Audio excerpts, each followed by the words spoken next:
Jess, what can parents and caregivers do to help support emotional regulation in their children? Yeah, so I think often when we see our child experiencing an unpleasant emotion, an automatic response as a parent or caregiver is we want to make them feel better, we want to make that emotion go away. And this can be really, well-meaning, and we say things like, "You're okay, it's okay, don't be silly, you're fine." But actually, in that moment, it's dismissing the child's experience and their emotional experience. So what we want to do instead is we want to kind of lean into the emotion and validate the emotion. Because what can happen is if children's emotions are dismissed enough throughout their childhood, they learn that emotions can be like a bad thing, or they learn not to trust their own emotions, which can become quite problematic in adulthood, where we can get adults who want to numb and push away emotions. Yeah. And what do you mean by validating the emotion? Yeah, so validating the emotion is communicating to the child that we understand the emotion, we're trying to understand how they're feeling, and that it's okay to feel that way, and it's normal and it makes sense. Yeah.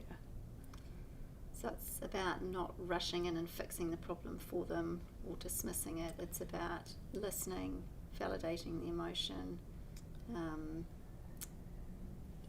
Yeah, absolutely. And I think we've all had experiences where we've felt a really big emotion and we've gone to tell someone about what's going on for us, and we've had that emotional dismissive response, even though it's, again, really well-meaning. So if I've had a really rough day at work and I come home and I'm telling my partner about this awful day I've had, and if he comes in and tries to either fix it by saying, giving me solutions, well, just talk to your manager, or how about you find a new job, sometimes that can actually make you feel more, make the emotion feel even bigger. Or if they come in with another type of dismissive response where they might say, you should be so thankful you've got a job at the moment, or you're really lucky because you only have to do 8-hour days where I do 10-hour days. I've come in with this big emotion, and with the best intention but emotionally dismissing, I can actually feel worse. So validating and just listening first before we provide any solutions can just be something as simple to communicate that I get it, I understand, and that can just be, that sounds really tough. And you can kind of almost feel the difference between those two responses of giving suggestions or kind of being told, don't worry about it, versus just someone getting it and just saying, that sounds really tough. And even without providing any solution, or we're not fixing the problem, it's still been a really rough day, that can actually even help decrease that emotion in the moment.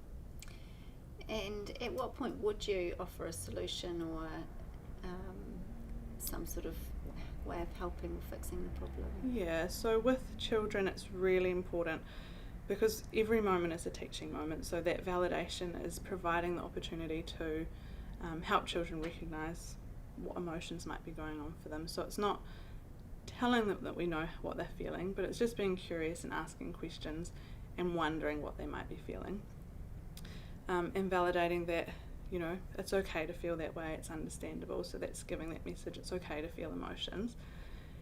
And we still might not rush into fixing the problem after that, but because what we want to do is make sure that the child's calm enough to hear it.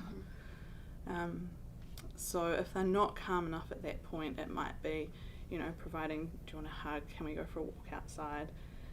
And then, although even in doing, sometimes some of that is still trying to fix it, but the more kind of practical solutions of how about we go do this happen, it really needs to happen when they're feeling a bit calmer. There's no pressure to fix every problem, just empathising and validating can be enough, and it's really important too. It is, and you'll be so surprised how helpful just listening and validating can be, because it's so natural as a parent to just want to fix it and take away that pain.